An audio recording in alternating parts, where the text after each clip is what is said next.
correct mais li ñuy génnee seen gémmiñ mooy gën a graaw sax bu ñu defoon nudité. Très bien. Donc te loolu mooy am si. D'accord. Si production étrangère yi que si woy que si film. Donc man pour man lu may ñaan mooy nañu jox plus d'importance nos productions locaux parce que li ñuy produire fii nii y a pas mieux aujourd'hui Sénégal talent la si domaine yëpp. loolu la sax boo xoolee bouquet TNT by Excaf jagleel chaîne boo xamante ne théâtre TV la lépp li nga xamante ne théâtre la muy suñu yëfu bopp foofu dañ ko fay seetaan ñu bàyyi la nga am loo ci dolli très rapidement. limitation bi nga ne ko yaa ngi insisté limité culture dafay dugg effectivement culture dafay dugg ndaxte culture sénégalaise bokkul ak culture malienne bokkul ak culture nigérienne bokkul culture tchadienne parce que tey Sénégal limitation bi xam nga tax mu fi am tey soo ko defee lu ñu lay njëkk a wax Cheikh Ahmadou Bamba amul Mali. Alaaji Malik amul Mali. Mam Limamou Laye amul Mali. Mam Baye Niass amul Nigéria ou quelque chose. On est entièrement d'accord. Tey suñu culture la mais nañu jàpp ni dañu toll benn jamono boo xamante ni tout a été mondialisé. Très bien. Parce que tey suñu amee suñu culture ba suñu culture permettre ñun suñu art ñu am fu ñu war a limiter donc waruñu permettre les occidentaux di am ay licence suñu réew. ba permettre di dugal yenn. mais jàppoon ne mën je te donne un exemple. je peux limiter aussi.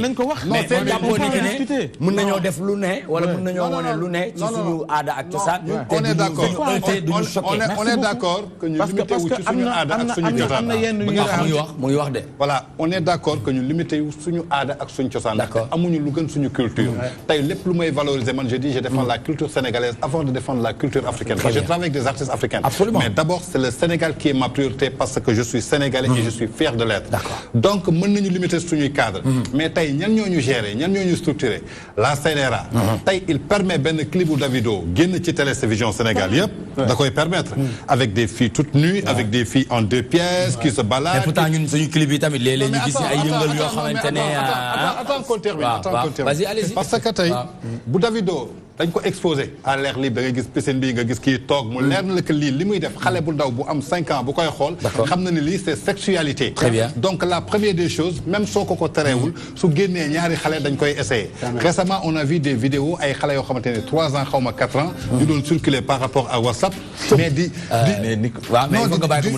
non du jeu sexualité yoo xam nga ne TMTC luñ ci wax dafa am solo est-ce que tu comprends donc tey ñoom permettre nañu loolu jàll te tey permettre ñun suñu acteurs culturels yi exercer seen art xam nga sànq nee naa la nudité est africaine parce que bu njëkk soo xoolee suñu ñoom maam yi du ñoon solu génnee sawen du woon dara mais tey ci film bi dañu toll benn génération boo xamante ni waneel li am parce que éducation sexuelle gars yi dañ koy tere Sénégal moo tax loo ci gis ay xale yu am 13 ans 14 ans 16 ans fii donc la ñuy biiree mais à l'Occident doo ko gis mën nga gis xale bu am 16 ans di def lépp mais xam na luy éducation sexuelle xam na luy protection xam na lépp tey da ngay gis le préservatif je vois qu'on fait la publicité du préservatif ici au Sénégal damay gis xeesal ñuy def publicité au Sénégal je l'ai vu sur aucune chaîne de télévision étrangère très bien Abisso pourquoi waaw ci li ñu wax rek ci laay rebondir xam nga ñun li ngay wax limite ñun dañoo am lu nga xam ni ay valeurs yu nga xam ni moom lañu làmbool fii ci suñu réew ndax am na loo xamante ne tey CNRA même bu ko permettre artistes yi di ko def ñi nga xam ne ñoo di kilifa diine yi duñ ko permettre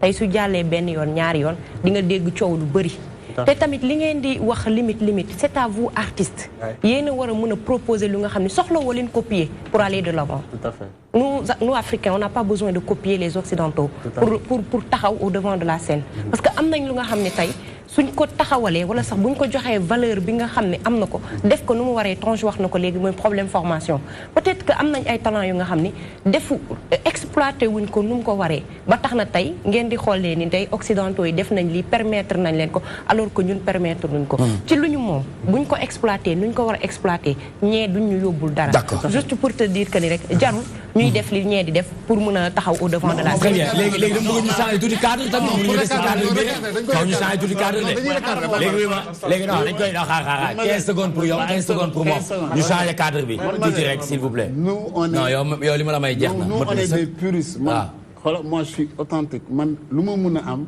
li nga sol nii moo ma gënal tu demandes am na ay ñoo xam ne xam nañ ma ñi nga sol nii moo ma gënal nga nekkoon ak robe bu jógee États-Unis je te parle en connaissance que moi je suis artiste je ne fais que recherche surtout sur notre culture africaine ñi may liggéeyal si production vidéo laaj leen il me dit Papis oh ça c'est trop recherche ak xoolal baa ñu def affaire bu simple parce que pour man comme ni ma la ko waxee.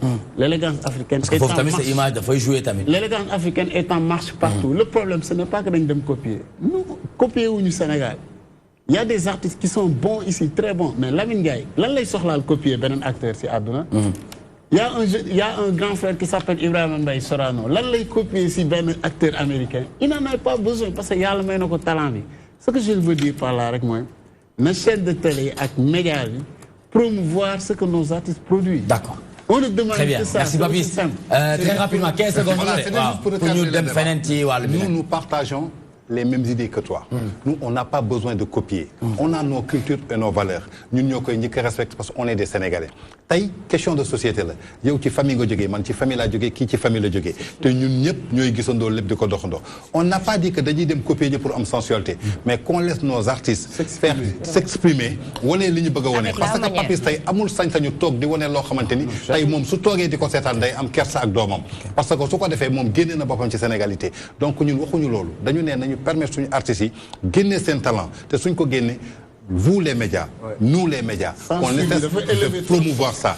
Récemment, Guigui génné ben morceau, j'étais à Paris. Avant le single de Guigui, Bombal, tout Bombal, le single de Guigui risque de censurer. Pourquoi censurer? Bombal, c'est quoi Bombal? Déjà, nous avons une influence. Quand mais non, la presse qui a écrit ça. La presse qui a écrit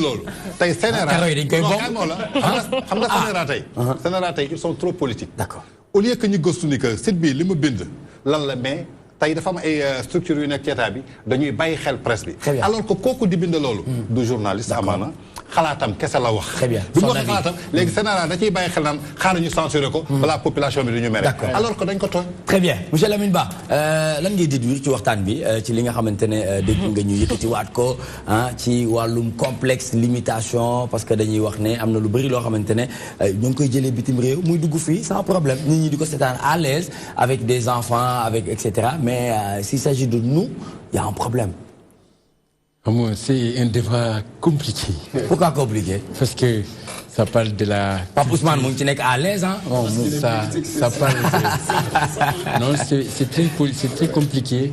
Parce que la culture, d'abord, c'est un secteur du point de vue économique, mais c'est des réalités aussi internes, c'est philosophique, c'est social, c'est très compliqué. Maintenant, ça me ramène à mon propos de départ. C'est un problème. Daf may delloo rek ci li ma waxoon ci départ bi. Pour wax ni y a un problème de professionnalisation. Tout à fait. dama lay jox benn anecdote bu ndaw. Dama am benn xarit bu jógee woon à l'étranger. ñu dem Médina. bu ñu demee Médina après mu jënd ay dàll yi ñuy defar Médina dàll ngaay yi. yi ñuy defar. ñu dem un an après am kuy ñëwaat fii ñu yóbbante ko. Parce que bi mu ko yóbboo am ñu ko gis ñu bëgg ko bi mu ñëwee di ko jëndaat mu fekk paa bi jël benn étiquette il était en train de mettre l'étiquette de Zara ci dara bi quoi et ki ñuy yóbbante mu wax ko mu ne ko mais pourquoi defloo ci sa tur Mamadou Gueye Samba Ndiaye ça ramène au débat du produit. Vous dites qu'on est dans un monde globalisé, mais nous contraindre les Sénégalais à consommer des produits de pôle avec le mouyout. Donc vous devez raisonner en termes de standards, labelliser ces métiers. Quand j'ai dit tous les arts, que ce soit le musicien en statut, il vit de son métier, le plasticien d'une de ses métiers, vous la société civile culturelle, parce que c'est la société civile culturelle, vous n'êtes ni État, vous êtes de la société civile, comme Rado, nous qui environnement, vous faites aussi votre partition. Donc c'est des problèmes de politique, de vision. C'est pas facile, c'est pas évident, mais je pense que de mieux situer les problèmes, parce que vous parlez de CNRA. La CNRA, pour moi, c'est juste un acteur de l'État pour gérer un domaine de la régulation de l'audiovisuel. Pour moi, la CNRA ne contrôle pas la culture. C'est les gendarmes de l'audiovisuel en quelque sorte. Pour moi. Donc, le champ est vaste. Il y a des acteurs, il y a des responsabilités, il y a des missions. D'accord. Et que chacun a que nous intervenir, mais il y a un besoin réel de professionnaliser la culture au Sénégal. Parce que ça va permettre que les INPI, ORPI, les artistes, quand ils produisent, ils labellisent leur production pour que demain, au-delà même du consommateur sénégalais, avec l'Internet et tout ça, que tu puisses vendre au niveau international. Donc il y a une réflexion globale que ça nécessite. C'est pourquoi je dis que ce n'est pas un débat facile. D'accord. On n'est pas... Très bien. Donc, nous avons une culture, hein, mais nous avons toute une musique carrément. Nous avons une enjoy tous les jours. Nous avons avec qui nga xamantene mom moy Awa Badji daf len di neex lol ndax lélé ma déglu ci sen casque yi ay nama ray mané kon du mo xew tay ñuy ko mais aujourd'hui dañu gis ben dualité entre Pape Diouf, leader de la génération consciente, et qui nga xamantene moy Wally Ballago Seck, leader du Ramadan. Aujourd'hui, on ne comprend pas. Il y a une certaine dualité. Les dualité bobu dem na ba ken bayetul xel ci yenen artistes yi. Il y a Viviane, il y a Titi, il y a El Hadj Keita, Momo Dieng, Tarba Mbaye, mën naa lima ñoo xamantene mais lan ngeen japp nek ne lolu motax tay dualité bobu nek ci kanam. Ni wax Pape Diouf ñi di wax kii di wax kii maa njëkk joué fii kii maa est-ce que loolu bokk na tey luy enrichir jàppale ñu ci suñu biir culture rawatina ci dolli ci musique sénégalaise Papis. waaw c'est une question bu xaw a complexe la parce que man ñaar ñëpp liggéey naa ak ñoom ñaar si ay at yu bëri. musuma gis dualité. pour dire vrai ah. pourquoi musuma gis dualité peut-être man su ma ñëwee su ma liggéey laay def. J'ai accompagné les deux artistes si ay événements yu mag a mag. D'accord. Personnellement, je suis très proche de Wally. Suma rak la suma xarit la. D'après li ñuy échanger si liggéey ak si façon de faire. si démarche am wala si façon am. wanuma fréquemment moi je suis libre. Oui, bien sûr. Wala luy nuro dualité ak Pape Diouf. Pape Diouf aussi idem. C'est un ami ñu bokk def lu bëri. loo xamante ni yàgg na parce que man déjà dama ko yàgg sentir si ay samay projet yàgg na mais musuma gis ci démarche am ak façon am mu may expliquer quoi que ce soit si li nga defal Wally wala institut tout au contraire il me félicite il me dit tu as bien travaillé pour mon jeune frère yàlla moomu tiim ah maintenant qui parle Pape Diouf qui parle ouais qui parle pour le compte de Wally en disant que vous avez bien travaillé pour mon jeune frère par rapport à une telle vidéo ou telle chose. Voilà. Maintenant, au-delà de ces deux artistes, il y a ce qu'on appelle les staffs ou les fans ou ainsi de suite. Quel monde que gérer. Et l'autre, c'est dans l'ordre normal des choses, qui showbiz. Par exemple, dans les États-Unis, il y a une semaine, il y a une jeune fille qui s'appelle Cardi B et Nicki Minaj. Je sais parce que Nicki Minaj est temps depuis 8 ans. L'autre, c'est une jeune fille. Normal que l'autre fille fait aussi une cérémonie provoque, c'est pour que les gens parlent d'elle. Et c'est tout à fait normal. Musique, faut à donner le boy dit que clash. Comme moi aussi, il faut clash on ay magam pour exister.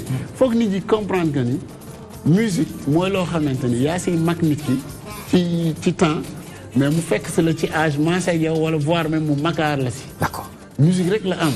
Foog ñu comprendre que ni aussi munu attends je termine. waaw non damay armé rek dama lay déglu waaw. les ñi nga xam ne ñooy les man problème bi du ci fans yi les fans je peux les comprendre chaque fois si àdduna nit dina ni sama nit bi moo mën kii ne sama nit bi moo mën. Mais c'est au niveau des staff que laay interpellé quoi. Quand tu es avec parce que artiste ñi ko wër ñoo koy influencer ñi ko wër lay doxee si seen xalaat ak seen façon de mentalité lenn rek laay déplorer il faut qu'on arrête sur des coups de tête ñuy réagir ci ay actes parce que soo nekkee koo xamante ni dañ lay seen di la dégg lépp lu xew teg ko nga jàngat ko nga diagnostiqué ko. ban kaa nga ñu ci mën a soulever ci li ngay wax ni c'est profond hein. C'est profond. Oui, mais bëggoon naa nga si jox ma benn cas. Naturel benn cas. Oui. ñi ngi wax ay Wally Youssou Ndour quelque chose comme ça man perso j'étais au cœur de Bercy de Wally. li ma ànd ak moom yëpp suñuy liggéey pour jëm vers Bercy pour l'exploit. Franchement il me disait tout le temps lépp lu ma mën a def luy ànd ak respect loolu laa bëgg a def. musuma gis mu démarché. si li nit ñi doon coow yëpp. Absolument. si lu jëm si man perso.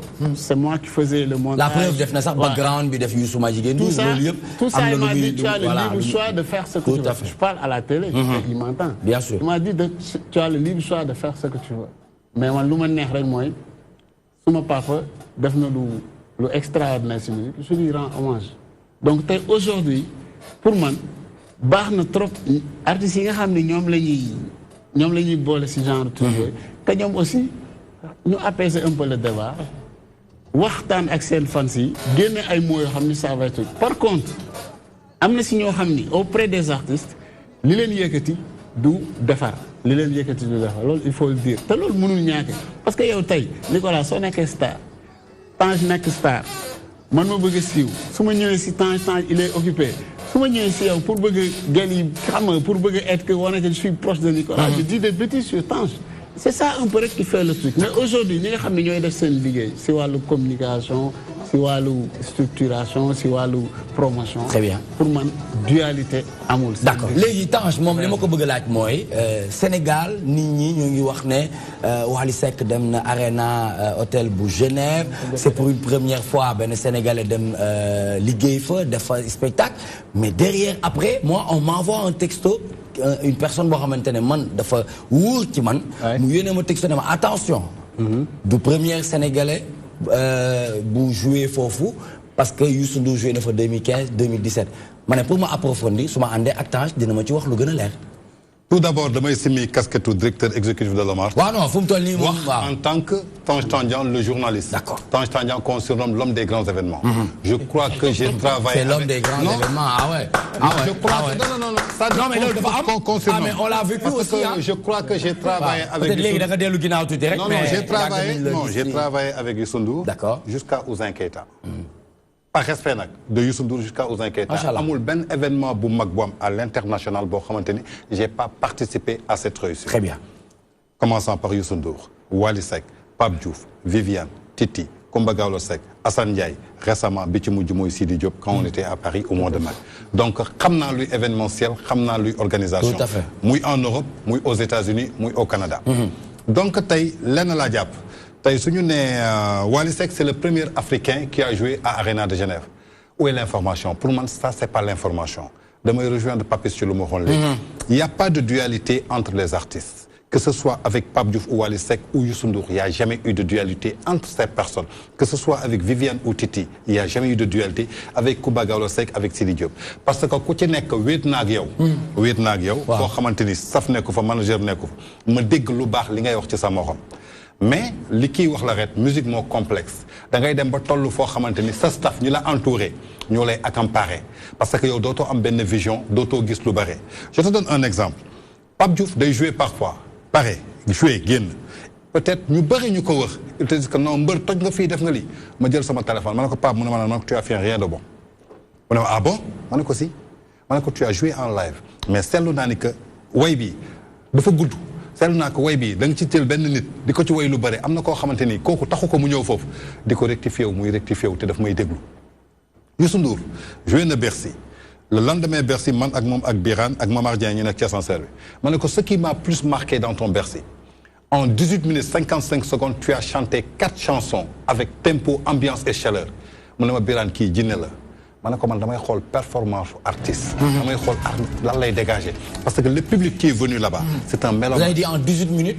50 secondes. mu joué 4 morceaux. chanté 4 chansons avec ambiance cadence et qui a fait vibrer tout le. kon ça veut dire que kon lii nit ñi di wax ne bu nekkee live la dañ ko war a taawi parce que live la. tey ma gis benn artiste buy joué live benn live boo xamante ni daf koy def 25 ou bien 27 minutes. oui je suis pas d'accord.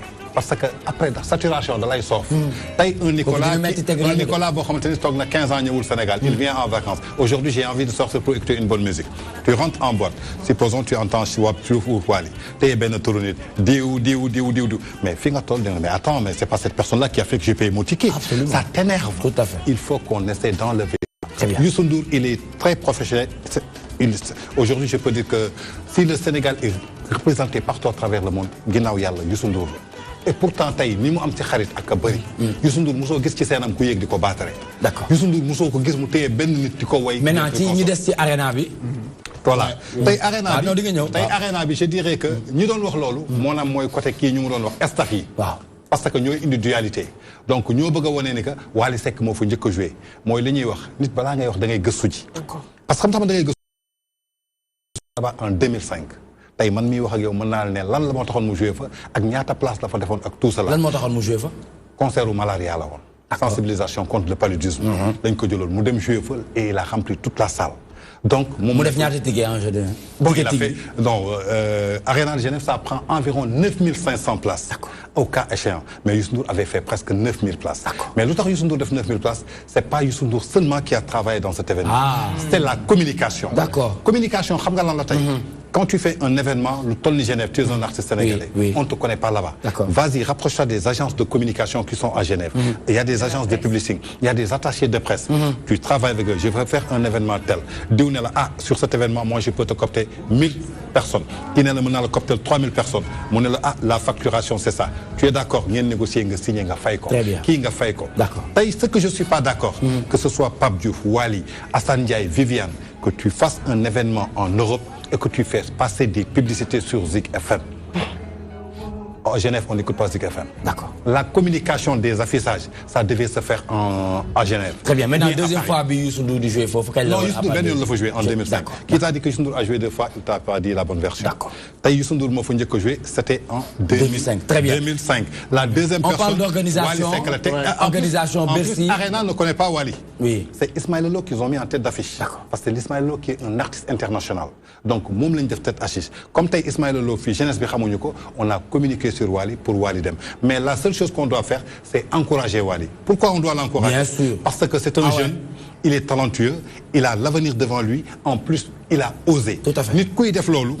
En plus, je vous garantis, la salle n'était pas pleine, mais le spectacle et l'ambiance étaient assurés. Il y avait de la chaleur. Et c'est ça qui était important. Et de la lumière. Légui li ci dess nak manam moy ñoom après ñu xool. D'accord. Lan moo doon erreur yi. lan mooy quoi gi suñu ñëwee pour la prochaine fois. D'après vous lan nga jàpp ne parce que bokk nga ci organisation Bercy xaw ma ndax bu Arena Genève bi bokk nga ou pas mais lan nga jàpp ne moom moo manqué woon ci Arena Genève bi parce que tout simplement ñun en tout cas DTV toi-même tu sais félicité nañ ko encouragé nañ ko parce que soirée bi lundi la am le samedi la am le lundi matin bi ñu ñëwee ñun fii moom la ñu moom am utuñu sax artiste dañ ne lii la ñuy ubbee pour encourager féliciter encore une fois ki nga xamante ne mooy Wally Ballago Seck lan nga jàpp ne moom moo manqué parce que ñenn ñi dañuy wax fiasco la ñii ne manque d'organisation la en tant que parce que ñun gëmuñu ne am na fiasco ah parce que li mu waroon a def na. Non, moi je pense que fi ngay terminer laa njëkk on vous remercie et on vous encourage yéen ñi njëkk yeewu di ko encourager. Ah oui. C'est ça qu'on attend de la presse. moom lañ def ñun loolu la ñuy xaar. Ce que nous attendons aujourd'hui pour moi li gën a am importance c'est saluer 2 choses. Très bien. Déjà il y a des années derrière ou 15 ans Youssou Ndour avec Virgile ou Bob Marley avec Island ou comment dirais-je Ismaël Lô avec Barclay ñooñu ay peut-être ay tubaab ñoo leen doon yóbbu. ñuy tukki. Ñun aujourd'hui on a des jeunes Sénégalais qui osent prendre des millions d'euros. Absolument. Di investir pour la promotion de notre culture. Machallah. Ki nekk à la base de cet événement fecckat la woon fii. waaw ñëpp di ko seetaan. bokk naa ci ñi ko njëkk a invité fii grand show mu ñëw fii ñu waxtaan c'est bien organisé am compagnie bien organisé ba am ay partenaires ba mun a jël Wally yóbbu ko à l'étranger je pense que man loolu lay jàpp. D'accord. C'est dans la chose que c'est chose importante. tey suñu amee des jeunes comme Matar Diop un jeune qui est parti de rien aujourd'hui muy def des spectacles au niveau de Zénith au niveau de Bercy. Moi je pense que c'est ça qui a salué. Le plus important mooy il y a des jeunes Sénégalais. man tam des fois ma xoolee leen comme yow ah. fi nga déparé ak fa nga yegg si macha allah. je veux dire rek li am solo muy wane ne liggéey bu am solo def nañ ko. li am solo Nicolas c'est ça aujourd'hui il y a 20 ans derrière amul Sénégalais buy osé jël sa ay milliards wala sa ay millions di investir pour promotion culture sénégalaise. Aujourd'hui spectacle day am Zénith ou spectacle day am Genève jeune Sénégalais mooy nekk à la base Sénégalais moo koy tëgg. li manqué te des rek mooy. Sénégalais mooy yor communication bi ci mel ni Tange. ban liggéey lañ mën a def ba. du public sénégalais rek moo fay nekk. déedéet. C'est ça pour moi loolu lañ mën a def. D'accord. Mais un artiste comme Wally aujourd'hui boo xam ne man dama am fierté si moment et aujourd'hui comme je te l'ai dit tout au début man ragaluma si chaîne internationale les Nigériens amènent Wizkid moi je pars avec Wally. Ah bien sûr. Je sais que pour 2 raisons hein. Je sais qu'il est artiste. D'accord. Je sais qu'il a beaucoup de travail pour arriver là parce que soo xamee nit de Voglio jusqu'à cette dernière année. su fekkee am nga analyse artistique war nga xam ni kii il évolue dans ce qu'il fait. Une maturité musicale. Ainsi que Pape Diouf. Parce que pour man loolu la ñu war a saluer.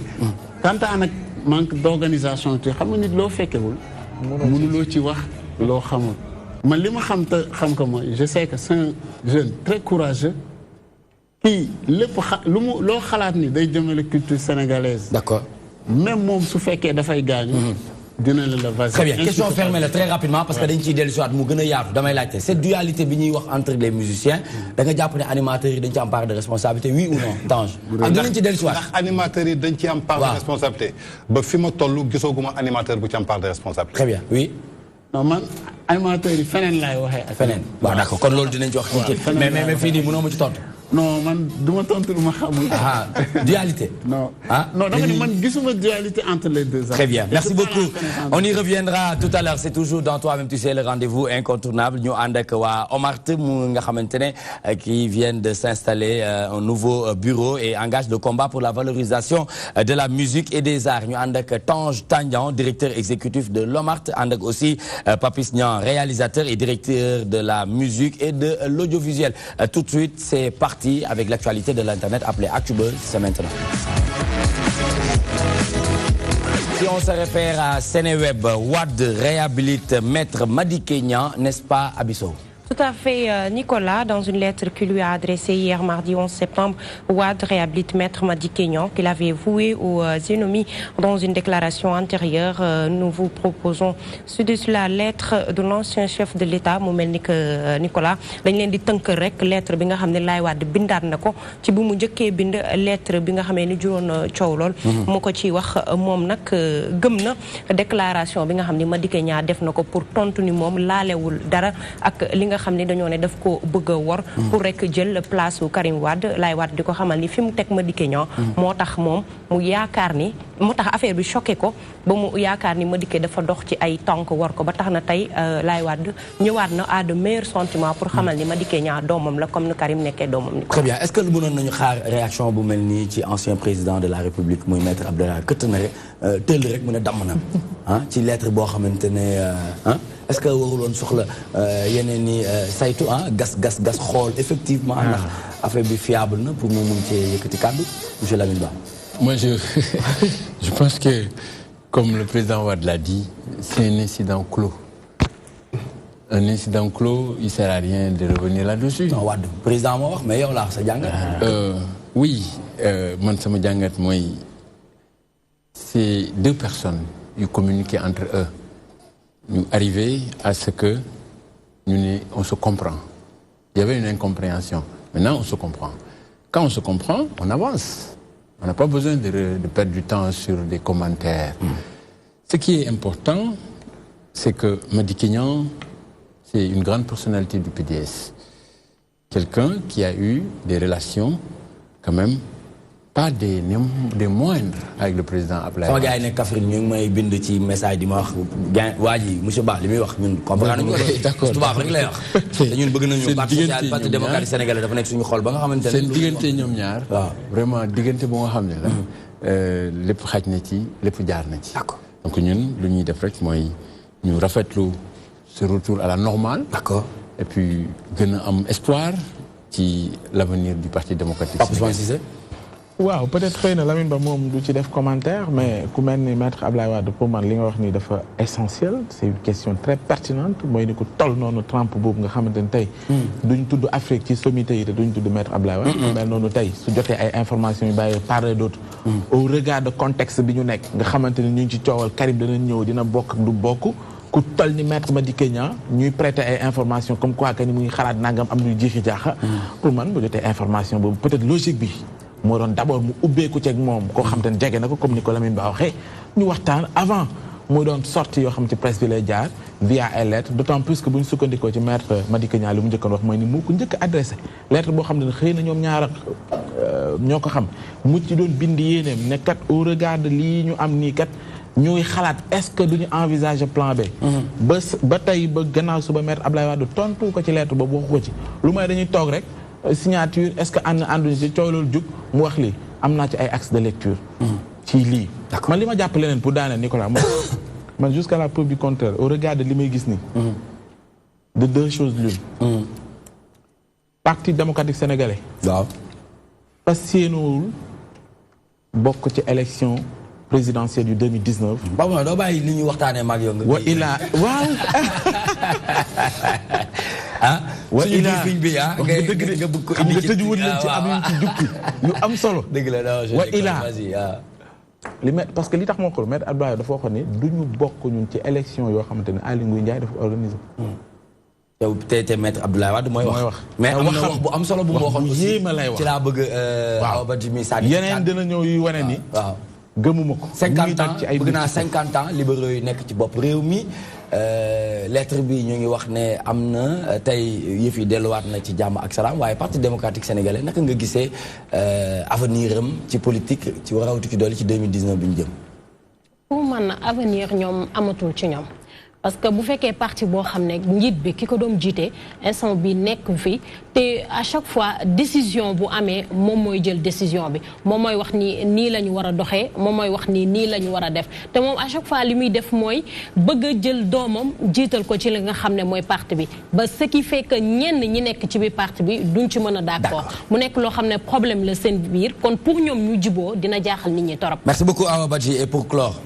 pour clore Nicolas dafa nekk rek loo xamante ne jarul woon tollé bi mu am ni yëpp jarul woon ko bu dee maître Abdoulaye Wade déxolee woon na comme secrétaire général du parti comme par exemple dégg na dara ci Madické Niang comme ni ko Pa Ousmane waxee mu woo ko huis clos wala mu wax ak moom jarul woon médiatiser nii ba nit ñi di ci jot ba beneen waxeet di ci amaan ndax tey wax naa la li ma lay wax yëpp ba ñëpp teg ci seen bët trahir nga ma kii Madické Niang ñëw waat ci alxuraan waat ci Xadimu Rasuul defuma ko maître Wade dikkaat ne li nga waat de gëm naa ko léegi nañ bàyyi ñu revenir à de meilleurs sentiments pour man maître Wade dépassé na niveau boobu waroon nañ ko dépassé te itam problème Karim Wade c'est pas la première fois muy jural problème ci diggante membre PDS ak ki nga xam ni moo di secrétaire général. Très bien, nous rentrons dans le vif du sujet bien sûr pour parler controverse autour de la candidature de Karim Meïssa Wade ñu ànd ceeg Pape Ousmane Cissé. mais Lamine Ba du ngeen ñu wax rek ci élection présidentielle yi nii yeneen ci yeneeni mbir yu bokk takku Karim dana ñëw du ñëw dina doon suñu candidat du ngeen wax sénégalais yi pour noppal leen ne leen en réalité wax jëy bëri politique moo mel noonu waaye yeneen ci yeneeni mbir yoo xam ne xëy na bett ñu bëri xëy na ñu mel ni ñun man xëy na du ma bett mais wax leen rek posé leen jàkkaarloo ak ñoom ne leen coow li bëri na ci Karim dana ñëw du ñëw fichier beeg nii ak nangam mais en réalité yeneen ci yeneeni mbir yoo xam ne yéen a ko xam ak ca ngeen nekk. Bon, vous savez, c'est normal, hein? Je comprends très bien. Mais avant de me répondre, je me dis que Madame Awa Badji, nous avons un avenir. Alors, je pense que de nous, une PDS, so xamé parti bi am trajectoire am fi mu jaar li mu def depuis 1974 ba tay do wax né amul avenir. Je pense que boo xoolee Sénégal nga saytu parti politique yi fi nekk amul benn parti bu taxaw ci réew mi ne fukki at ak ñaar yi moo yor réew mi defar naa fi lii ci école def naa fi lii ci tali def naa fi lii ci hôpital créé naa fi lii ci liggéey te lu ñu def la nit ñi ko bañ a werante donc ñu am aussi njiit bu toll nii waa Ablaye Wade bind ci du point de vue intellectuel loo xam ne cap ba keer foo wër ci àdduna bi tey réew yu bëri ñu ngi daw di wut kilifa gu toll nii Ablaye Wade ku war a mën a bokk ci ñoom pour di leen xelal ci seen développement dëkk su weesu bilan bi ma la wax weesu njiit bi suñu parti en tant que tel dañu nekk parti boo nga xam ne nii tey bu ñu wax démocratie Sénégal mu fàttali ne la am na ñeent fukki at ci ginnaaw benn télé moo am Sénégal ak benn rajo RTS ma fàttali wax la ne la am na ñaar fukki at ak juróom ci ginnaaw Sénégal amuloon mbañ gàcce pour ñu voter état bi mooy taxaw noot nit ñi ñu ngi xool ñuy voter pourquoi ngeen di voter contre état ñu leen di xañ seen i droit ak seen i devoir yi nga xam ne seen yelleef la amoon na fukki at ci ginnaaw Sénégal tey pour nga dugg Ndakaaru doo fi jaar li yëpp donc ñun ku am parti bu toll noonu warloo ragal li ci kanam surtout nag ñu nekk parti bu nga xam ne nii ñi ci mais nekk ku toll noonu bu defee loolu yëpp Lamine Ba ku toll noonu bu defee loolu yëpp ñëw ba 2011 coow li bëri ci élection yi nga wax ne bu ma fi jógee dinañ toog 3 mois yoo xamante ni nit ñi duñ fayeeku ñu gis à la limite ay xeetu scandale yoo xamante ni en tout cas ci jeextalu réñam et pourtant ci ginnaawam li nga wax ni dafa rafet dañ koy nangu lu am la lu ñu mën a teg mais au-delà de réalisation morale yooyu nga ñu wax wala matériel yooyu y a le côté immatériel mu ngi demoon peut-être gestion mu ngi demoon ci priorisation ba à la limite bi ñu fay jógee booy wax sax comme économistes yi dañuy bëgg di wax ay croissance ñu ngi ci woon 1 et xaw ma ñaata tey peut-être ñu ngi ci 7 jàpp 6 loolu aussi tamit dafa bokk ci li nga xam ne bu leen koy fàtte di ko boole mais mu ngi fàtte première question bi ñu ko posé aussi waaw moo tax question boobu war nga ci mën tontu si problème Karim waaw mais maa ngi ciy ñëw dama bëgg suñu waxtaan ñu structurer waxtaan bi ñun bàyyiwuñu fi réew bu ñu mënul fay salaire. bàyyiwu leen ko fi. déedéet. lu tax mu waxoon ko.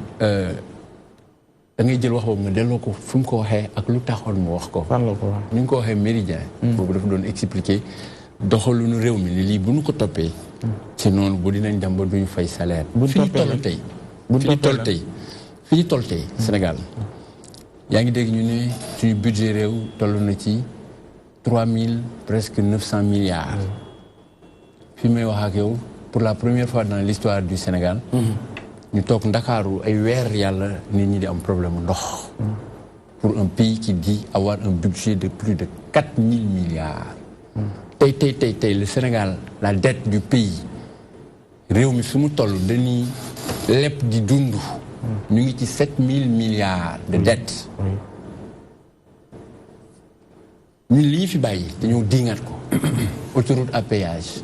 tey lu mu apporté ci dëkk bi du point de vue économique. monument de la Renaissance. quel est son apport sur le budget.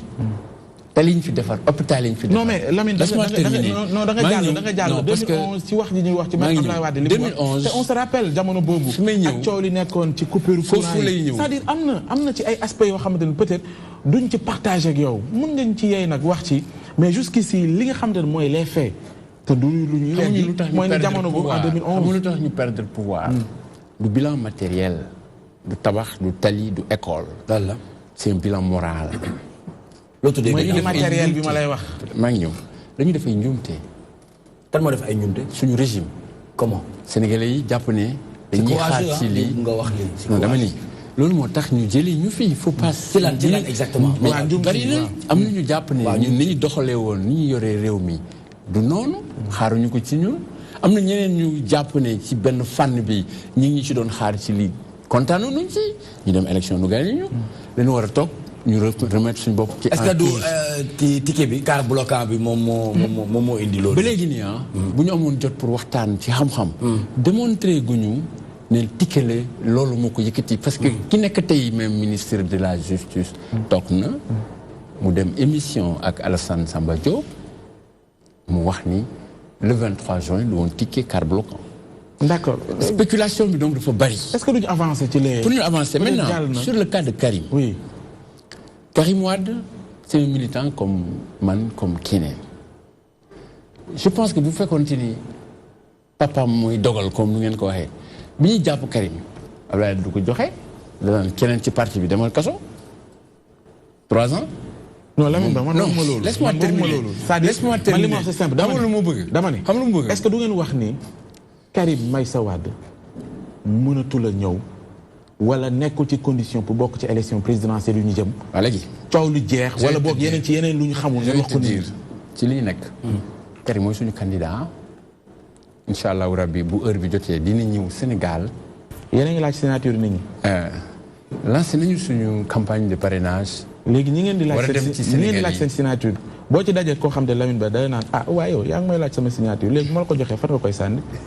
waaw xam nga. kan may waxal anamu. xam nga fa mu ne ci lu mu ne xam nga lu gën a graaw ci dëkk bi. mooy dañu nekk ci sous perfusion psychologique. dañu branché sous perfusion psychologique. c'est-à-dire mënuñu dund sans li ñu ñuy jox. alors que li ñu ñuy jox c'est pas forcément le vrai. c'est pas forcément mais mbër yëpp ñu ngi ci làng bi mais mbër yëpp ñu ngi wane seen bopp maa gën a aay man naa nga mën naa nga ma laaj leen mais mbër moo xamante ne yéen a ngi koy ngemb jamono bu nekk mënuñu sax mbër mi maanaam mënuñu ko gis xamuñu ban ngemb la est-ce que sax réellement dana ñëw ñu ngi koy signer contrat ñu ngi koy maquiller wax ni lii la nag c'est-à-dire pour man c'est une question légitime. c'est pas un obstacle. Karim bu ñëwoon Sénégal tey lan la fi def pour ànd ak parti bi liggéey am na ñu fi nekk ci parti bi di def liggéey bi en attendant. D'accord. La deuxième chose ñun dañu jàpp ni gisuñu parce que réew dafa am lu koy doxal droit mooy li ñu tënk ci constitution bi loi yi ak règlement te loolu du li ki neex ki fi nekk parce que may président loi bi neexuma dama koy soppi parce que daf ma arrangé la loi est par vocation impersonnelle ñu jàpp ne ñun suñu ñi def ne candidat la dañu jàpp ne dëkk bi ñun bañuñu ko ñu tuumaal mais dañu ne booy tuumaal nit da nga am preuve parce que loolu la réew yëpp nangu ci àdduna foo dem ne diw da nga sàcc parce que da ngay mën a capable ne lii yaa ko sàcc fi nga ko sàccee. Lamine Ba man li may laaj ak li pardon ñu jàpp suñu candidat ñu jàppee suñu candidat CREI mu nekk tribunal bu nga xam ne nii tey képp ku bugg Sénégal di dox ci intérêt Sénégal war nga jaaxle ci CREI ak décision yi mu jël parce que amul benn réew bu mu topp Karim Wade ëpp na fukki réew ak juróom bu mu indi tey dërëm tegal ko ci table sénégalais yi ne lii dañ ko nangu ci Karim Wade jël nañu suñuy milliards fay nañu ay avocat ñu dem def ay commission rogatoire wër adduna bi ñu def ay tribunal dem ci tribunal Monaco Paris Luxembourg ñu dem ba droit de l'homme groupe de travail ne wax ci ngeen dégg ko CEDEAO wax ngeen dégg ko waaye Sénégal est-ce que ñun dañu nekk ay baadooloo yu xeex juróom benn fukki at ci Senghor ba tey jógee ci réew moo nga xam ne dañu daan noot bu ñu ne télé bi wax na ñu ne benn kàddu la ñëpp d'accord ñu mën a toog tey ba ñëpp ne démocratie liberté ñu fal ci ki yor réew mi d'accord parce que ki yor réew mi jógul ne d'accorduma ak président Abdoulaye Wade dafa am injustice bu mu dund Sénégalais yi fekk ko ci injustice boobu jàpp ne réew ay yoon moo ko lal ci yoon yooyu wàcce nañu ko tooñ nañu ko te dañu xeex bëgg réew moo xam ne nii ñun dañu nekk état de droit très bien une république pour tous et où tout le monde est égal Abisso xam nga léegi ñu ngi doon évoqué wax nga ay bilan yu positif yi nga xam ni président Wade def na ko fi ñu nga ni léegi nekkul bilan moo ko wàccee mais ñu bëri ci sénégalais yi jàpp nañ ni li ko wàccee doomam la li ñu ne dafa bëggoon jóge bàyyi doomam est-ce que doomam boobu Karim Wade narut a tas parteem itam ni mu taxee ñu wàccee ko est-ce que du tax parti bi tas te itamit yéen en tant que parti nan ngeen di mën a sampee ndënd ku nga xamante ne si turam nekkul sax ci liste yi. d'accord madame benn dama la wax ni man ñëwuma pour wax waxu personne Abdoulaye Wade falul Karim c'est les sections du PDS waa PDS ñoo nekk parti bu war a dem chaque année ci élection ñu daanu ñuy dund ay problèmes ñu war a dem élection ñu ne Karim dañu bëgg nga nekk suñu candidat waa PDS c'est pas Karim moo demandé waa PDS ni contre ne Karim du candidat ñoo ne woon Karim dañu bëgg nga nekk suñu candidat convoqué congrès bi bañ koy convoqué Karim nekkul Sénégal nekkul ci foofu mu ngi Rëbës ñu def congrès ne ko dañu bëgg nga nekk suñu candidat mu ne d'accord ñu voté ko ñu ne keneen kan moo bëgg mu voté mu gagné majorité mais fii lu li nga wax. est-ce pas une façon boobu bëggoon def pression ci état bi moo tax ngeen def choix boobu. non attends pression on n'a pas à faire de pression. parce que koo xamante ne mu ngi ci kaso bi ngeen def ko candidat. non mais loolu du pression ce n'est pas une pression pourquoi nit ñuy jàpp ne mënuñu d'accord une seule fois que ni pouvoir bi aussi dafa nekk ci ay pexe. parce que lu waral tax nga war a mën a atte ay nit. ci yoon yi nga xam ne yoon moo ko lal nga mooy ko. pourquoi nga war a mën a def tribunal boo nga xam ne ni tey wóor na la ne yow sa bopp sax wax nga ni tribunal bi dëppoo la yoon. nga jaarale ko fa pourquoi et cetera donc ñun ñu jàpp ne amul benn privilège bu Karim am dañu jàpp ne il a le meilleur profil parce que président de la République du buur amalan la ñu dénk la réew nga am compétence tey nit ñi amuñu ndox nga jox leen ndox. nit ñi am besoin pour tali laisse-moi terminer maintenant xam nga dëkk boo dem fii am na règle PDS dafa am parti bu nekk règle bi ñu daanoo ak léegi ak avant ñu daanoo amul dara lu soppeeku ci parti bi nu mu mos a doxee ba fii boo fi dugg da nga am contrat de travail moo tënk say prérogatives ci kër gi d'accord boo dematee ba yow xajootoo ak bokkatuloo vision ak la majorité kër gi da ngay jël sa responsabilité ñi fi nekk di kaas di wax du ma nangu lii amul benn règle bu nga xam ne dañ ko tegoon à l'époque règle de compétition ne parce que yaa gën a daxa jàng kii c'était sur la base de la confiance de Ablaye Wade moo daan xëy ñu jël loolu ko texte parti bi may. D'accord. donc nit ñi nañu nangu suñu démocratie parti que ni suñu parti dafa may texte te ñi amoon tënku ci texte yooyu. am ci li ñu ci am. bu ñu demee ba amatuñu ko ci ñu bañ ko ŋàññi. baax na nag ne war nañu ku nekk am nga sañ-sañ ne li kat war na xalaat bu baax la nañu ko bokk ci parti bi. nangul naa la loolu mais man sama problème mooy nan ngeen di insister di def candidat bu nga xam ne turam sax. la candidature de Karim nekkul ci liste bi déjà. yow sa peut-être sa gis-gis moo gàtt ñi am mémoire ci dëkk bi xam nañu ne mënoo ne Karim musul wote. non maa ngi ñëw rek luy simple la mu ngi woon ci liste yi. voté na point E soo demee ci internet nga tapé nga gis ko. gouvernement bi dañu ñëw ñu ne dañuy def révision partielle des listes maanaam du ñu génne kenn du ñu dàq kenn mais dañu organiser loo xam ne ni tey sénégalais bu ñëw taxaw ñu ne la da nga bëgg a bindu nga ne waaw ñu bind la da nga bëgg a woote nga ne waaw ñu ne la ñu bind la jox la sa carte parce que dañu jël suñu 52 milliards pour loolu. bi ñu waxee loolu Karim dafa jël avion dem ba fa ñu teg commission bi mu bindu wane ko àdduna ñëpp di ko gis ñooñu enregistré ko. loolu du rek ne bindu na foofu c'est fini ba abadan mais bu ñu ko waree génneewaat ci liste bi loolu dafa am lu ci code électoral tër parce que su taxuloon ak code boobu mën na fa mu nekk mu bindu mais déedéet fa commission bi nekk couvrir zone bi mu dund en tant que sénégalais vivant à l'étranger foofu la dem mu bindu.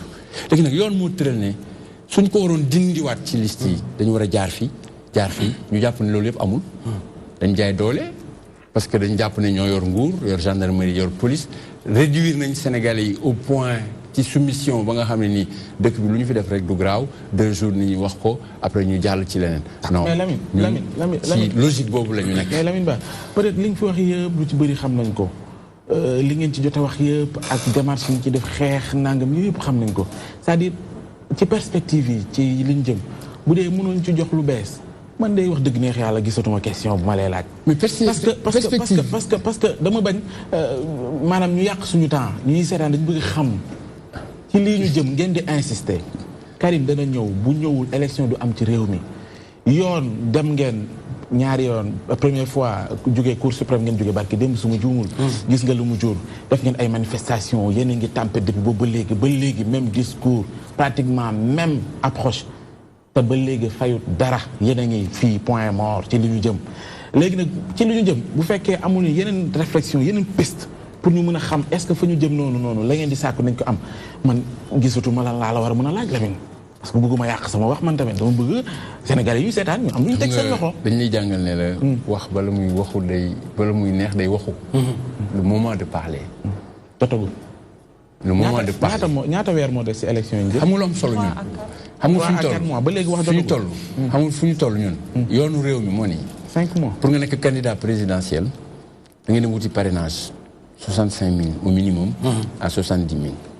lancé nañ démb la campagne nationale dinañu wër Sénégal dem wuti suñuy signature bu heure déposer candidature jotee. ci conseil constitutionnel. d'accord dinañ jël suñu dossier candidat. ñu ne waxoo ba conseil constitutionnel ñu déposer ko. ak moom wala sans moom. xam nga dépôt.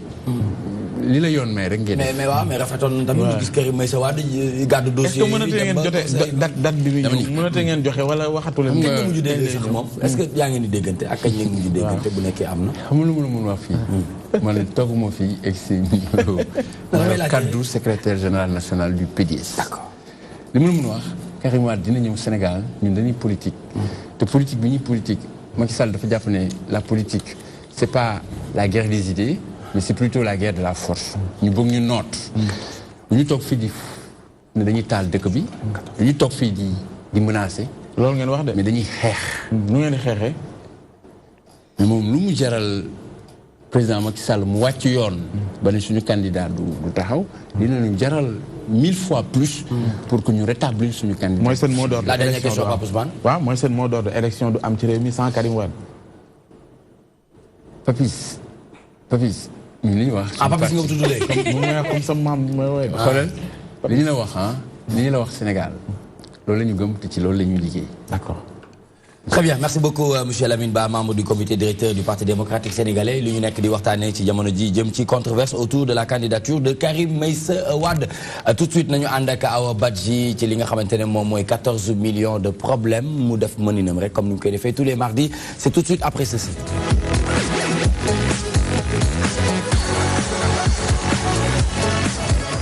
Très bien, ñu war a waxtaanee tatouage chez les jeunes filles, de la beauté et des risques waaye tamit dañ koy gis ci góor ñi. dañ koy gis ci góor yi comme tatoué de.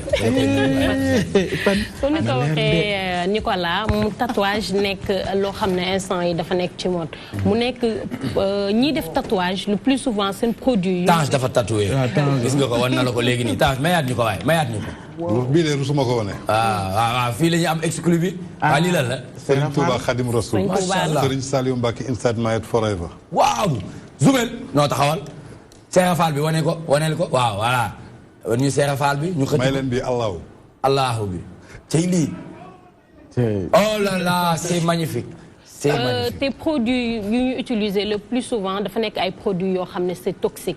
Malgré que ñu ngi ciy sensibiliser nit ñi pour ñu bàyyi xel ci li nga xam ne ñu koy def. mais teewul ba tey ñu ngi continuer di tatouer li nga xam ne mooy seen yaram mu nekk góor que mu nekk jigéen. léegi nag li koy firndeel que jafe-jafe yi muy indi dañ seetaan élément bi dellusiwaat ci plateau bi. Très bien.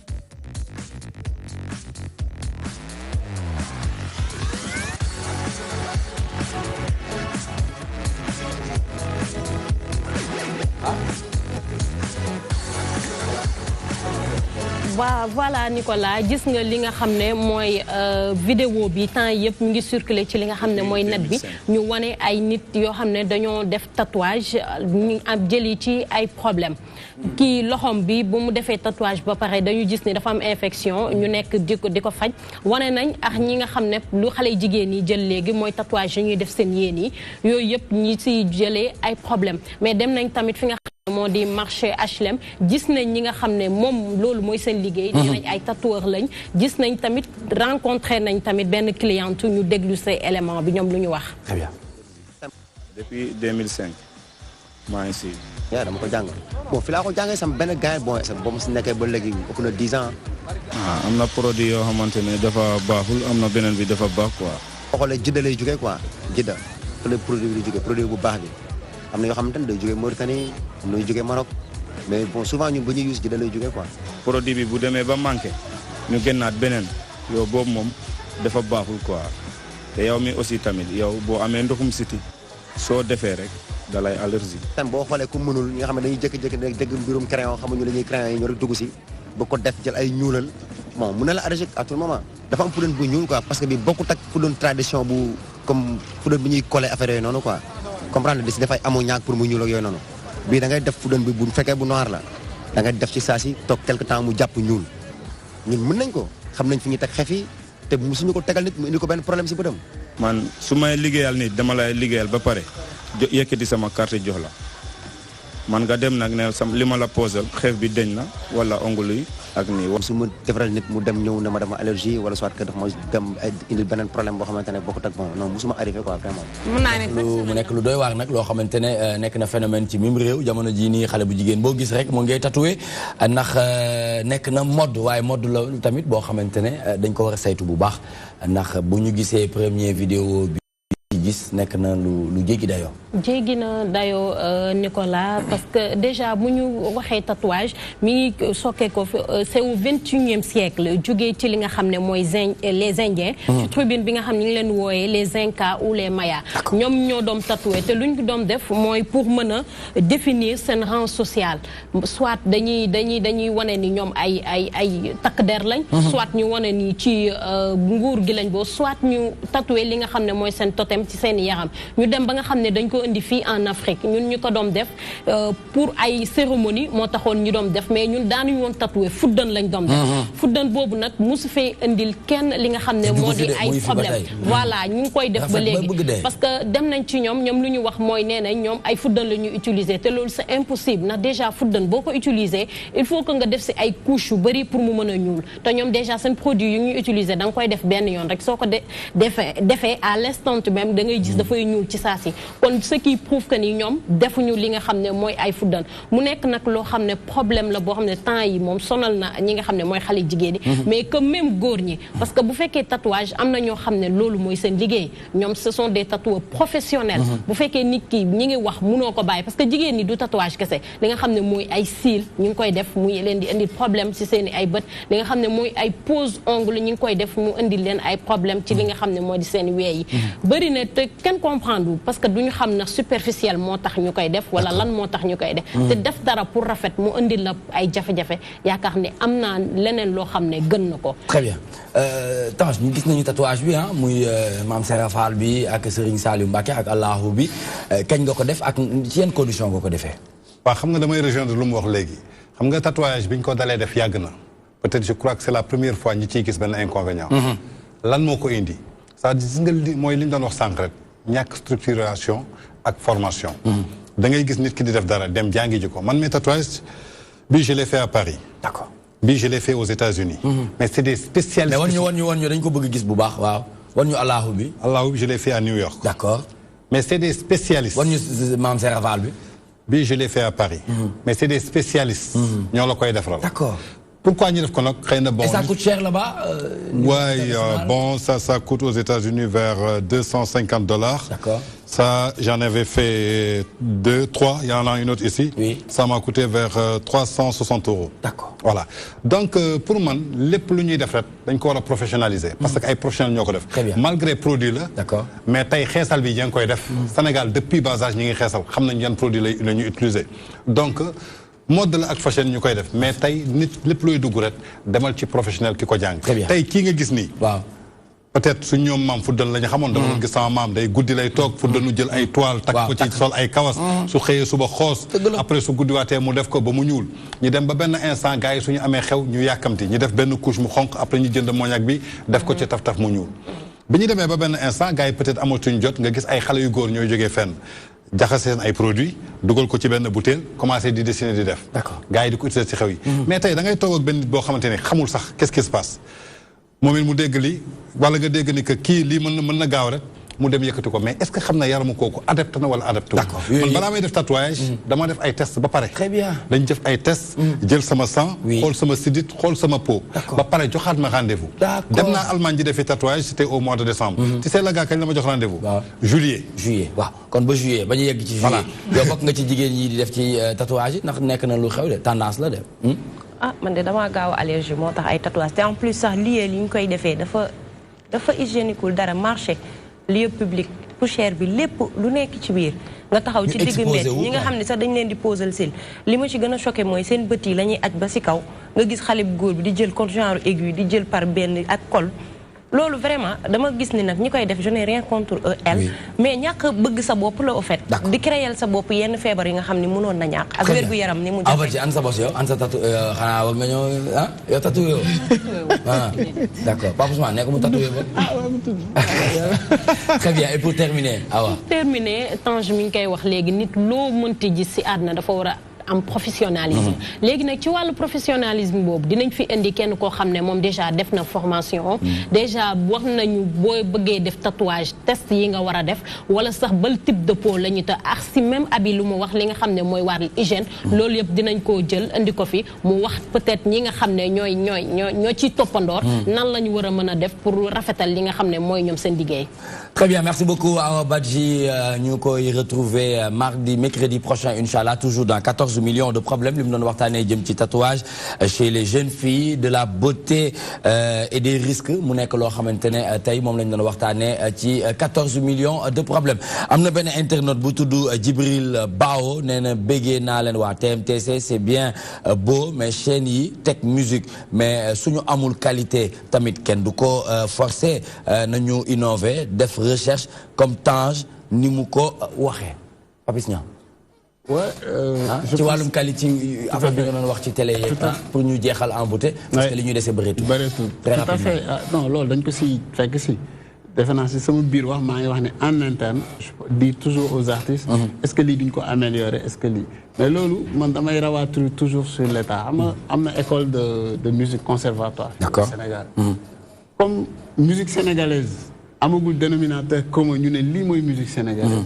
mais au moins am na musique populaire boo fi ne musique populaire boo fi nekk nañu woo les puristes on a de très grands musiciens comme Lamine Faye comme Vieux Man Faye mais au lieu que ñuy jàngal nit ñi rek jouer instrument batterie guitare ainsi de suite nañu woo ñoo nga xam ne c'est des acteurs dañuy jouer musique dañuy def musique qui travaillent si benn je sais pas quelque chose boo xam ni nit ñi bu ñu ñëwee foofu di jàng musique au moins bu ñu génnee nañ am orientation. je pense que Omar bu amee budget yooyu dina jàngeen ci bàyyi xel waaw si suñu truc mais tey ma wax benn daane la foofu s'il vous plaît waaw fi may daane la xam nga kii dafa vague quoi qualité dafa vague parce que tey man mënuma ñàkk jox respect le son de Sidi Diop qui s'appelle Diabira mënuma ko ñàkk bañ jox respect parce que du ma gis ay public bu bëri di ko fecc ay xale jigéen bëgg ko ay nit bëgg ko mu am public muy tëgg soirée ma ne musique boobu amul qualité c'est manquer de respect à ce groupe là moom mën na bañ a gis qualité si peut-être li ko kooku li ngay wax ni xam la moo koy dëggal Habib Faye dem si yàlla dañ ko invité woon fii ci grand show ñuy waxtaan dem ba ci Wally Seck mu ne attention nit ñu bëri dañuy wax ne musique bi nangam ak nangam mais musique bi dafa tolloog jamono de parce que moromam génération bi yëpp dañ koy cons te dañ ciy gis seen bopp foofu laa ñëw je termine donc musique boo xam ne am na produit non dama bëgg rek s'il vous plaît non da ngeen di ñëwaat dañuy defaat beneen plateau non bi sa baax na mais juste mu comprendre que ni rek li nekk si moom qualité non d'accord si keneen mën na bañ a nekk qualité tout à fait très bien le mot de la fin un message waaw juste comme on avait débuté c'est pour vous confirmer que ñun on est là des jeunes d'accord à la tête de l'OMART on apporte notre contribution bi ñu indi nag ça ne veut pas dire qu'on peut tout faire parce que ñu jiitu defuñu te ñun dafa am benn temps bi ñu fiy def très bien suñu contribution lan la c'est pour un dynamisme culturel et sa croissance et pour ñu mën a réussir mission boobu nous tendons la main à tous les acteurs culturels que ce soit journalistes culturels que ce soit artistes que ce soit art plasticien que ce soit art dramatique de venir vers nous avec des plans de discussion pour trouver des solutions. Mais am ngeen ay lëkkaloo yoo def ak SODAV j'espère. Si nous leur tendons la main, on a pris rendez-vous, on va voir notre sœur que nous voudrons rencontrer pour l'aider pour une transparence par rapport au recouvrement. Merci beaucoup. Droit d'auteur yi télé yi dañ ko war a fay. rajo yi dañ ko war a fay. On a d'autres projets yoo xam sax mën nañ ci jël droit d'auteur. moo dàq fay fii. mën nañ ci droit d'auteur. En plus aussi pour wax ni que suñu mission lan la parce que nit ki aussi suy liggéey jaar na nga encouragé ko nga ne ko waaw góor moo tax dañuy lancer benn Sénégolden ce sont des awards yoo xamante ne ça se passera au mois de décembre au Sénégal c'est juste pour primer le meilleur artiste meilleure vidéo meilleur single meilleur animateur meilleur journaliste culturel meilleur manager meilleur animateur télé wala rajo télé rajo ñoom ñëpp képp ku nekk ci wàllu culture ku ci nekk danañu def conserver benn jury boo xamante ni jury bu transparence lay doon ñoo xamante seen xam-xam màcc na ci ñu tànn leen ku ci nekk danañ jël sagal la ñun la merci jërëjëf très bien suba ki dinañ amaat beneen plateau de dafa am Mansour Sall c'est le directeur de production ou des TV yéeneem yëpp mooy ñu def benn jotaay boo xamante ne dañuy waxtaanee culture mais de manière et façon globale de beaucoup plus large donc ma bàyyi la rek nga tàggatoo juste vous remercier tous les téléspectateurs qui nous suivaient et remercier aussi notre frère Lamine Ba c'est quelqu'un que je respecte beaucoup la première fois que je l'ai suivi c'était avec Pape Ngagne Ndiaye parce que man gaawuma déglu émission politique parce que politicien kenn sonalatuma ci il faut que tu sois convaincant parce que li ngay wax dama koy analyser. Merci. mais mu doon koo xamante ni dama amoon estime ci moom bu baax a baax parce que jour bi muy développé j'ai vu que kii li muy wax da ko maîtriser. pourquoi je respecte Cheikh Yérim Seck parce que suy joxee ay domaines. da koy maîtriser et da lay convaincre. Tout à fait. lan laa gëmul politicien boo xamante ni da ngay wax uniquement pour ton intérêt. jërëjëf n'écoute pas. merci di remercier tout le monde di remercier les téléspectateurs. di remercier le président Abdoulaye Guissé encore qui a porté son choix. sur ma confiance à ma modeste personne. je vous remercie à tous. merci beaucoup. Le mot de la fin. merci à tout le monde. amul message booy jox militants yi. non les encourager rek. le combat continue. am na benn jeune frère bu nekk si Cap Rudis Billy la tudd. Billy Thomas daf ma topp ay 1 mois naan ma mais Lamine Ba da ngeen ko war a invité. Lamine Ba dafa war a ñëw wala Lamine Ba ngi nii.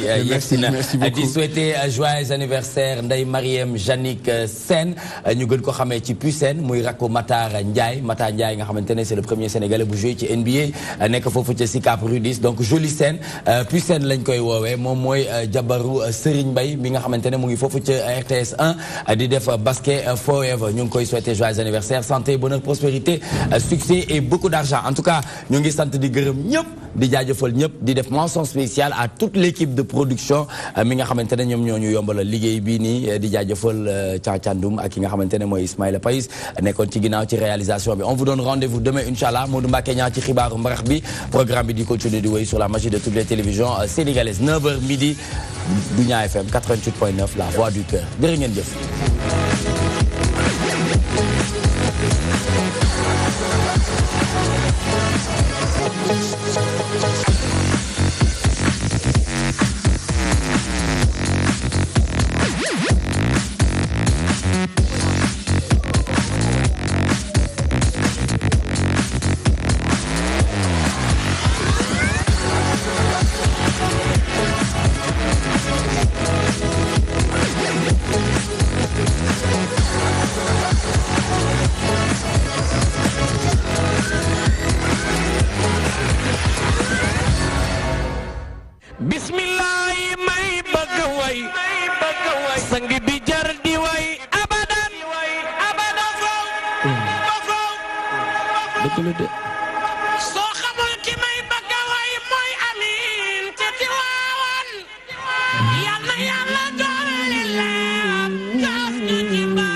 xam nga ku jël Sëriñ Abdou def ci bàmmeel ko jëleti am foo ko teg oh sama waaja dem na ca baay waa xanaa soppaleen al amin huwa shaykhun taqiyun alxamis ci guddi ci la Cheikh na Tidiane taxaw ca kaw taax ma. Pour l'organisation de vos salons, foires, conférences, Excaf Event met à votre disposition du matériel de dernière génération. Des chapiteaux de plus de 1000 m², des tentes de 9 m², des tables et des chaises standards, des tables et des chaises VIP, des écrans plats de dimensions variables et des panneaux numériques. Excaf Event, c'est aussi vos événements clés en main avec du matériel de sonorisation high-tech et des estrades pour podium. Excaf Event, une expertise avérée pour l'organisation de salons, foires et conférences. Excaf Events, l'assurance d'un événement réussi.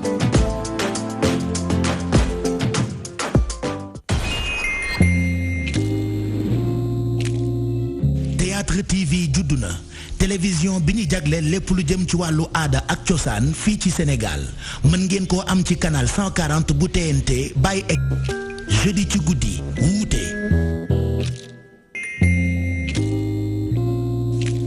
dimanche ci guddi Lat Joor bu Alioune Badara Bey guddi gu jot fu 9h jotee bu leen tardé suñuy rendez-vous film yu mag ak it ay théâtre ki série yu neex ci Théâtre TV la culturelle.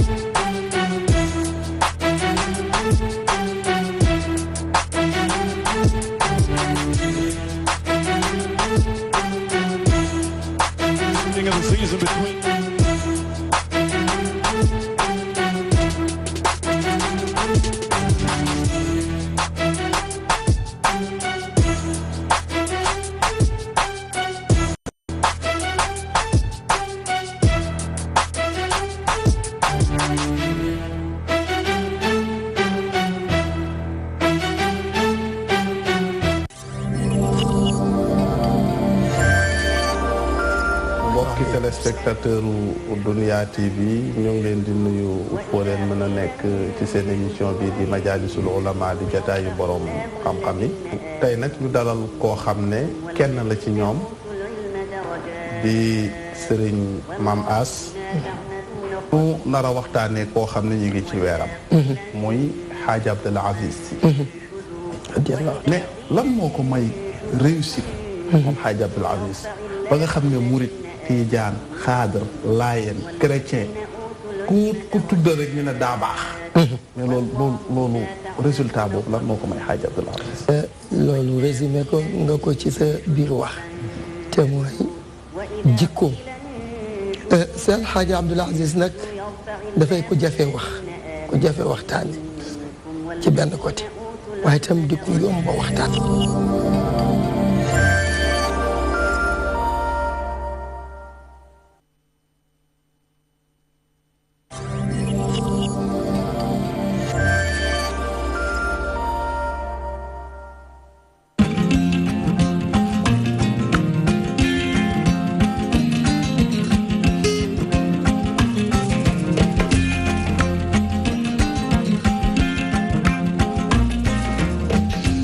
jangeen jëf ci ànd beeg ñun ci seen télévision DTV waxtu xabaaru marax yi jot na lu fes ci xabaar yi bokk na ca ni mbirum parrainage ak nekkinu askan wi ginnaaw bi nga xamante ni bii nguur gi dafa nekkoon ci ak bër ba tàmbaliwaat liggéey bi tey jileem ci na bokku ma nga leen dànkaafu nee na leen bu leen bàyyi soxlay askan wi topp mbirum parrainage bi daañu si ñëw ci biir xabaar num gën a yaatoom dana ca bokk lu jëm ci mutuelle bi ëmb jàngalekatu Sénégal yi am jafe-jafe bu fa dugg nan ko yore moo indi gàllankoor donte ñun tuumaal ca mbir ma ña ngay weddi daañu ci ñëw ci biir xabaar yi tam loolu ca bokk nusma def ba dimbali ñi yoon teg loxo ci kaso yu Sénégal yi bàngaas bi ñu dénk saytu nekkinu prisonniers yi jóg ngir tàggat takk der yi dañ caa boole tey ñuy garde kaso yi dañu ci ñëw ci biir xabaar yi leneen luy jukki dana ca bokk lu jëm ci ay doomi réew mi nekk bitim réew njiitum réew Sénégal jël dogal ni kat bépp sénégalais bu nekk bitim réew amulooy këyit dañ lay rapatrier indiwaat la Sénégal boobee fekk na ab film juddu na di wax ci wàllum barsaq niskis faram fàcce gi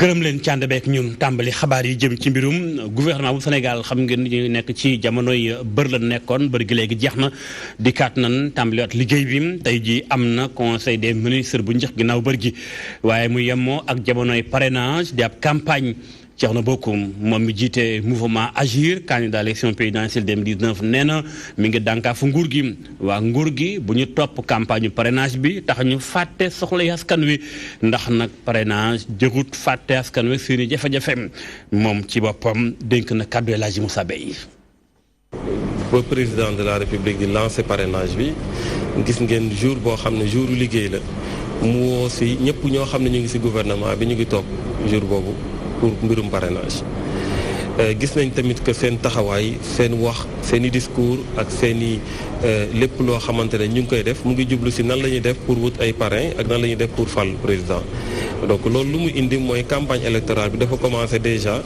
te dara amagul te yegguñu si campagne loolu tamit dañ koy ñaawlu ñu jàpp ne ne tey mbirum ñàkkum taw mi am na loo xamante ne dina ko jur nañ ko war a anticiper de même naa xalaat si xool na la ñuy def ba baykat yi duñu nekk si yenn jafe-jafe yi mbirum entrée lu am si année scolaire bi nga xamante ne dañu war a école dafa war a ibbi ñu war a xool aussi nu ñu war a def pour yenn situation yi amoon année bee passé mu bañ a amati ak li jëm si problème mu population yi dañ jàpp ne nag réew su tollee fii dañu war a gën a xool nan la ñuy def ba jëlee population yi si jafe-jafe yu ñu nekk waaye dañu bëgg a commencer déjà campagne électorale bi jëmale élection yi di ñëw si diggante bi lépp loo xamante ne jafe-jafe la mu jëm si askan bi malheureusement kenn lañ si yaakaar muy gouvernement bi mais ñoom taxawuñu si loolu ñu ngi xalaat nan la ñuy def pour falaat le président Macky Sall mu doon Thierno Bocoum jiite mouvement Agir leneen ci xibaar soxal politique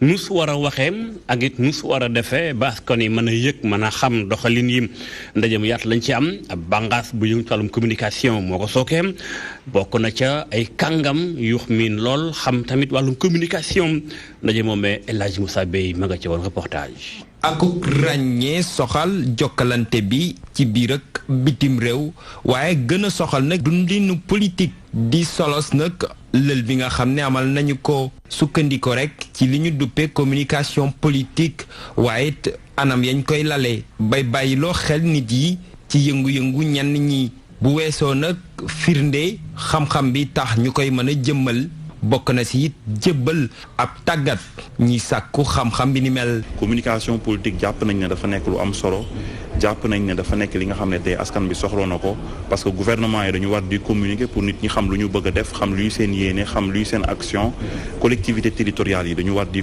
communiquer tamit mooy mairie yi ak yooyu yëpp communes yi organisation yi entreprise yi même entreprise privée ak publique yi dañu war tamit di communiquer pour ku nekk xam li ñuy def xam lan mooy seen objectif lan mooy seen vocation xam lan mooy projet yi nga xam ne amal nañ ko à destination askan bi. toogaay bi nag doonoon na it ab occasion ngir rek saytuwaat wàllu communication politique file ci réewum Sénégal ci gis-gisu nag ñi le seen xam-xam màcc ci wàll wi anam yu ëpp nañu koy amalee. day méngoog xew-xew am. loolu xëy na am na solo pour candidat bi mais du ko permettre mu établir benn lien de confiance ak ñi nga xam ne ñoo ko war a votel xëy na du ko permettre tam mu mun a fexe ba nit ñi xam mooy kan xam lan mooy yéeneem xam lan la prévoir pour askan bi donc dans ce sens jàpp nañu ne communication politique Sénégal war na mun a gën a développer wu comme ni ñu koy waxee ci formation bi war nañ ko mun a réinventer.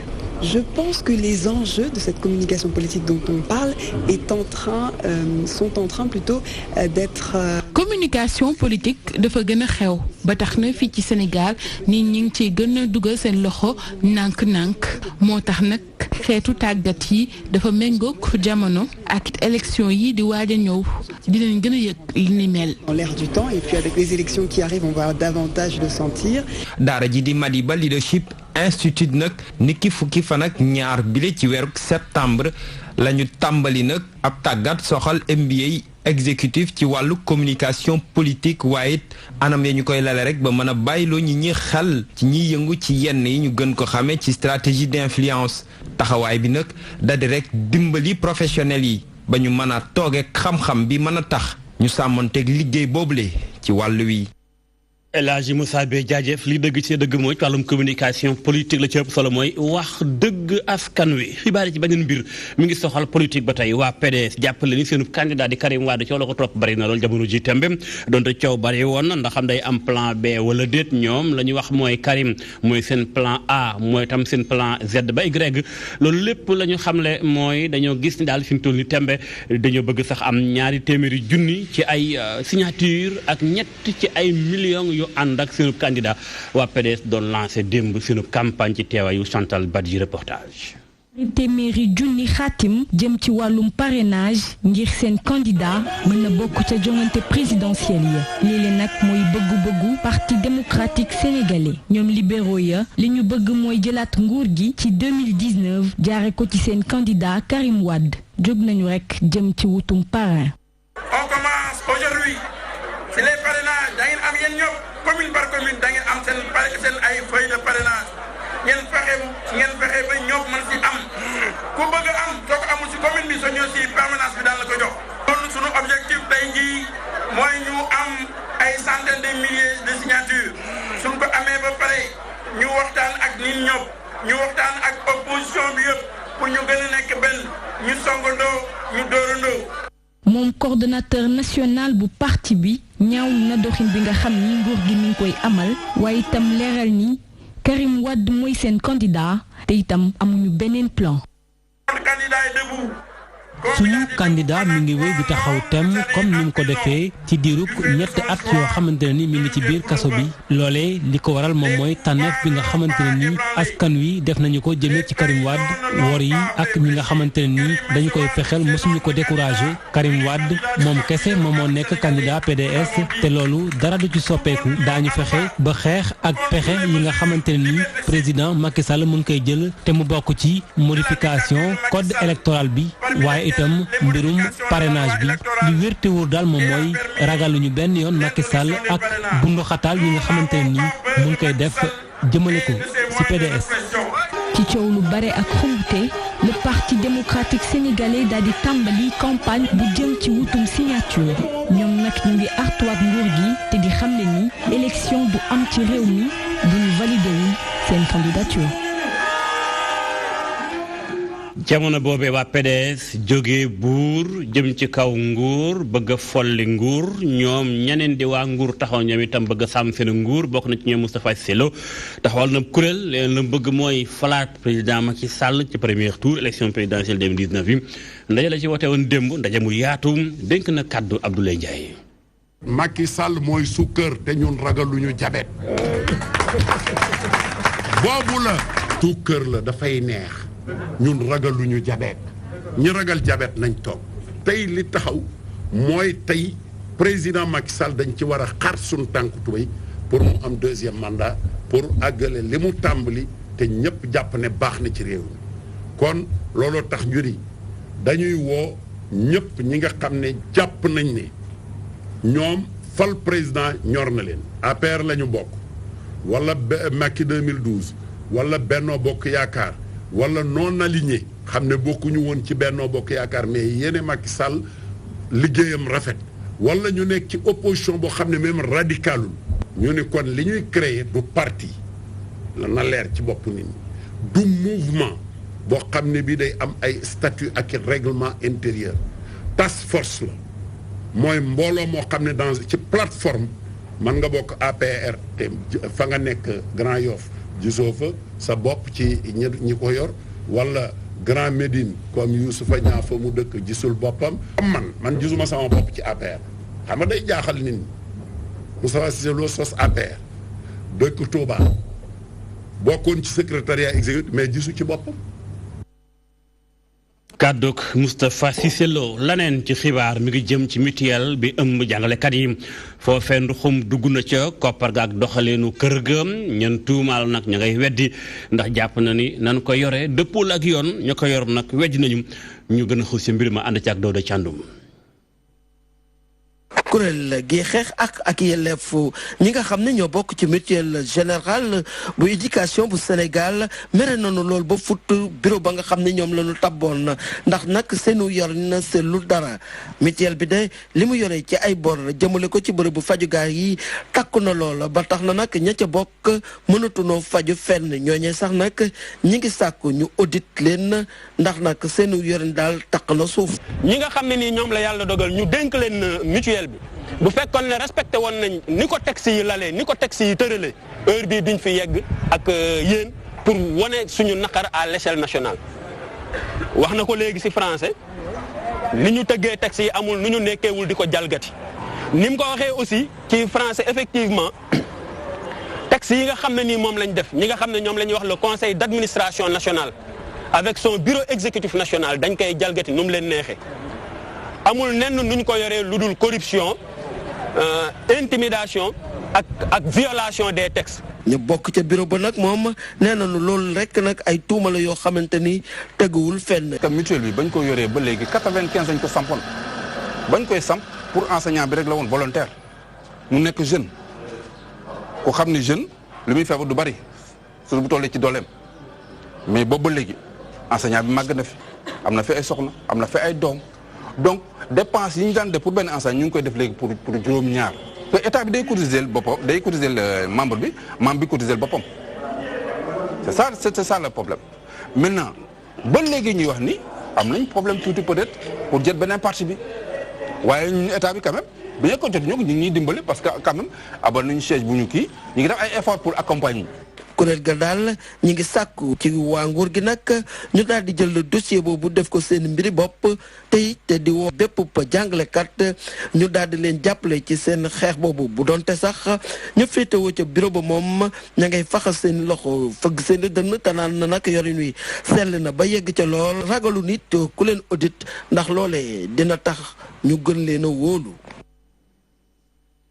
Daouda Thiandoum jaajëf laneen di nux-nuxi ma nga ca jaaykatu jën yi mareyeurs yi nga xam ñoo bokk ci kuréel bi nduppee Union nationale des mareyeurs du Sénégal ñoom ñu ngay becc ak weer seen naxaru xol ak seen i jafe-jafe ñoom ñu nekk ca Mbuur nañu sonn nañu oto yi amul sécurité buñ leen di peese ci bascule tubaab bi ci kaw tali bi lañ leen di teg ci ay daan métti na lool waaye itam amul kaaraange ca quai de pêche bi ndax gis na ni foofee am nay agression sàcc itam ndaka noonu ak mbirum banditisme lépp lañ boole becc kenn ci ñoom kàddoom jib na ñu ngi ko duppee Mamadou Sow la mu dénk turandoo Mamadou Dia.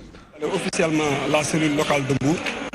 suñu ndajeem tey mi dafa tënku rek ci ñu taxawal suñu kuréel gu yees gi lée ndax xam ngeen ni tolluwaayu suñu secteur bi lée dafa laajoon rek ñu taxawal ay banqaas yoo xamante ji dinañu mën a fexe rek ba mën a di jottali suñu jooytu yi lée tey ji bu ñu xoolee tolluwaayu li nga xamante ni moom mooy suñu secteur bi lée rawatina nag ci carte armateur yi dafa cher lool mi ngi jar rek juróom-benni junni te xam ngeen nag juróom-benni junni ci jamono ji lée du yëfu caaxaan te bu weesoo loolu sax ngir ñu mën a jot ci ay marché day jafe lool système bi nga xamante ni mooy système pesage bi moom dafa metti lool te yaakaar naa ni tey ji boo leen xoolee camions yi moom waruñu ci woon bokk ndax lii bu ñu xoolee ca depuis ca l'indépendance ba léegi mi ngi fi am loolu nag moom dafa waroon jeex bi ñu càmbaree ponk yooyu lépp leen leen gis que ni tey ji nag jot na sënkam ñu taxawal benn kuréel goo xam ne nag suñuy joytu dina ko mën di jottali ñi nga xamante ñoom ñooy nguur gi ak ñëpp daal ñi nga xamante ni dañ cee war a jotee loolu daal moo waral tey ji ñu taxawal gile kuréel. D'essayer d'assainir le secteur, de lutter contre les usurpateurs, les arnaqueurs et ainsi de suite. xibaar yi wéy ba tey napp géej gi ndax at mu ne ci biir Sénégal ñu nemmeeku lépp téeméeri nappkat ñàkk seen bakkan ci géej gi ba ca mujj mooy la xew ca waaxi Ziguinchor juróom-ñaari nappkat ñàkk seen bakkan Sénégal moo suux fi ne sax foraat nan démb ak tey jëlee daan yeneen néew yoo xam te ni bii for nañ leen des na benn néew wu ñuy wërandi ginnaaw ba seen gaal suuxee moo tax bànqaas bi ëmb nappkatu gox ba Ziguinchor kaddu jib na kenn ci ñoom Ibrahima Bari mi ngi naqarlu ak a jaale ñu ñàkk seen ay mbokk tey sàkku ñu gën a sàmmonte kaaraange gi gis na ni géej gi ñaare nappkat yi duñ jël la war ci ay matukaay dénk na kaddu Cheikh Ndiaye Badji. am na lu bëri luñ def ci wàllum wala en tout cas napp surtout ci wàllum sécurité jox nappkat yi ay jumtuwaay yoo xam ne mun na leen aar daal ci géej gi yu mel ni ay gilet de sauvetage mel ni programme boo xam ne dañuy yeesalaat gaal yi je pense que loolu yëpp seen gouvernement bi mu ngi koy doxal mais lu ci gën a am solo mooy nguur gi ak acteurs yi maanaam nappkat yi ñu booloo et puis nappkat yi aussi ñuy respecter mooy consigne météo parce que météo dafa am solo ci navigation booy dem ci géej il faut nga xam géej gi ni muy mel aussi je pense que mesure de sécurité yooyu bu ñu booloo rek nappkat yi di gën a prêter attention ci nguur gi ci consigne météo ak nguur gi gën leen jàppale pour renforcer matériel bi yeesalaat gaal yi négocier ay licence de pêche aussi pour ñu bañ a am ay problème ci dëkk yu mel nii ci réew yu mel nii Maurice. leneen war a am kaaraange mooy doomu aadama ci boppam dafa am ay àq yoo xam te ni bi kenn wuru caa fell leen rawatina ñu ne ci kaso yi ñaare dañuy gis ni day fees dell xat-xatloo feebar yi léeg-léeg sax duma am ba nit di ci ñàkk bakkanam ak ñoom seen moo tax kuréel bi ñuy woowe observatoire national des lieux de privation de liberté ñoom jógtee tàggat ñi nga xam ne takk der yi tey nag dem nañ xool ñiy garde kaso yi ana ban tàggat la war def ci ñoom ba nu xam nun war a sàmmee ak doomu aadama ndaje moomee Codé Ndiaye ma nga ci woon reportage ba protéger àq ak yelleefu doomu aadama yi nekk ci kaso yi loolee moom mooy solo sa ndaje bi nga xamante ne nii kuréel bi saytu àq ak yelleefu doomu aadama yi nekk ci kaso yi moom moo ko amal kuréel bi daal di amal bi li ndaje ak agent administration pénitentiaire bi ngir nag mën a fexe ba fàttali leen lépp lu jëm ci wàllu sàmmanteeg àq ak yelleefu doomu aadama yi nga xamante ne nii ñu ngi ci biir kaso yi. dañu def ay atelier pour jàngal agent d'exécution des lois yi mais agent pénitentiaire yi boobu bu particulièrement pour ñu bàyyi seen comportement yi ñu amoon toroxal nit ñi ak di leen xoxatal loolu tax ñu organiser kii bi atelier bi pour waxtaan ak ñoom essayer jàngal leen ni loolu waratul am. kaso bu Rebeuss nekk boo xamante ne nii danañ koy faral di cité ci wàllu surpeuplement maanaam anam yu jéggi dayo yi nga xamante ne nii ña fa nekk moom la ñuy dund lu ni mel nag kuréel bi jàpp ni ay jéego ñu ngi koy def ngir nag mën a fexe ba loolee mën a dàq. kaw Rebeuss bi je vois que c'est une préoccupation parce que dafa bari nit ñi dañu bare nit ñi dañu bare waaye état bi mu ngi def yëpp pour essayer régler problème boobu def nañu ay ateliers de thématique sur les peines alternatives et l'aménagement de peines maanaam pour wàññi mandat de dépôt yi ñuy juge yi di décerner ñu à la place ñu ut ay peines yu nga xam ne du leen yónni prison du leen yónni kaso. ci wàllu autorités yi nag ñoom ñu jàpp ni ay jéego yu am solo def nañ ko ngir nag mën a fexe ba détention préventive yi maanaam ñi nga xamante ne ni kenn àtteegu leen mën a wàññeeku bu baax a baax loolee gannaaw bu nguuru Sénégal amale ab réforme jëmee ci wàllu woowu. mesures yi nga xam ne c'est des mesures alternatives à l'emprisonnement comme ay libération conditionnelle ay grâce tabaski bi passé gis ngeen président ñaata nit la gracier ak ay remise de peine ak yooyu ak ay sursis ay probation ay travail au bénéfice de la société mesures yooyu ministère de la justice ñu ngi xalaat naka lañ ko mën a yokkee di ko appliquer ba mën a wàññi ñi nga xam ne ñu ngi ci prison yi donc loolu moo tax ma ne la tey jii nii longue détention provisoire ni ñu ko xamee woon ay année 2000 bokkut ak situation bii dañ leen di compter ci ay loxo ci ay baaraam. kuréel bi amal bi leen ndaje ngir nag renforcer capacité agent administration pénitentiaire yi loolee ngir nag fexe ba ñu sàmmonteeg convention yi nga xamante ne ni Nations Unies daal dina koy tëral jëm ci wàllu torture maanaam métital doomu aadama yi. Codé Ndiaye métit beneen ma nga dal waa Cambérène ak la ko wër Cambérène foofee jàpp leen dafa am teew bu mag boo xam te ni bi moo fay goqi ndox yi bon yi ndaw Cambérène ñaawlu ko lool donte ministre bi ñu dénk assainissement demoon na fa doon fa teg aw xeer ak liggéey assainissement ana waa Cambérène nun jàngate wàllu guni mel la fay goqi ndox bu bon jàngat buñ ci am Adjara Ndiaye xëyoon na dem fa reportage. ndawu Cambérène yi tey la ñu gën a takku ci seen xeex bi li bëgguñu benn yoon tuyau bi lay jaar ci seen dëkk bu sell bi ñëwu ministre bi ñu dénk wàllum hydraulique ak assainissement soppiwul dara ci seen taxawaay bi li xet gu bon gi géej gu sell gi ñu indi fi lu bon lu salte kenn xamul fu mu jóge xet gi duñu rey di rey suñuy njaboot lii kenn du ko nangu duñ ko mës a nangu. dëkk bi ñun xale ñun ñoo ko moom mais du mag ñi parce que instant bi mag ñi seen wayu mooy nag quoi ñun ñoo fi des. kon donc ñoo jël relève bi te am na la nga xamante ne bu ñu neexulee ci sunu dëkk am nañ droit ñu kaas ka parce que lii dafa ñaaw daal dafa salte parce que ñun bëgguñu ko bu ñu sañoon tey mu génn ñun ba léegi ñu ngi ci xeex bi te tey lañ gën a taxaw xeex pour mu génn. xalifa bi moo ñu ñaan ngir ñu bàyyi manifestation yi ñu doon def waaye ba léegi ñu ngi fa ñu taxawoon collectifu ndaw ñi ñoo ñu koy xamal. ñu ko waxoon noonu ko defee génn nañ taxaw météo lu sunu def ni du fi dugg sëriñ bi joxe ndigal ooñu ñaan ñu. nii nanu bàyyi bañ a xeex bañ a xuloo loolu moo tax ministre bi dugg fi pour mu leer dem boo xam naa ko journaliste man leen arrière ñu ragaluñu parewuñu sax pour ragal ko faalewuñu ko dem ñoo xoon si lañu nekk moom comme danoo réew luy suñu dëkk da toog fa mu nekk moom Mansour Faye sëriñ bi nag boo xam te ñun nitu ndigal leen bu sëriñ bi waxee dañuy arrière loolu moo tax ñu bàyyi mais du dara. Mame Libasse Laye di artu njiit yi ngir rek ñu respecté waxu xalifa bi. nan am respect ñoom gouvernement bi ci xalifa général des Layènes na fi jógee tuyau bi sans délai na ko fi dindi comme ni mu ko bëggee assainissement bi ñun du suñu xaaruñu ko woon ñu ngi doon xaar ñu dindi tuyau bi na si bàyyi xel bu baax ndax ñun saa bu ñu fay suñu facture SDE dañuy fayaale assainissement kon nag ñun assainissement bañ ko war a am dafa yàgg loolu tiitaluñu du politique boo xam te ni Macky Sall da koy def pour moom dëkk bi na si bàyyi xel bu baax zone su la Yoff mu ngi yëngatu bu yëmbal mu yëngatu bu Cambérène mu yëngatu ñëpp ay Layène lan na si bàyyi xel ñun basé wuñ ci kenn lañu yaakaar muy Seydina Aliou alayhi salaatu wa salaam nañ si bàyyi xel bu baax. bu yàgg ba léegi Cambérène di ñaxtu ngir tuyau bi jóge ci seen dëkk bi nga xam ne mi ngi leen di yàqal lu bari ñu nekk ci seen xeex bi ba léegi askanu dëkku sell bile di artu rek ngir mu jóge fii ci nu mu gën a gaawee même bu fekkee ne jëwrin bi wax na leen ni dina leen assainir seen localité bi.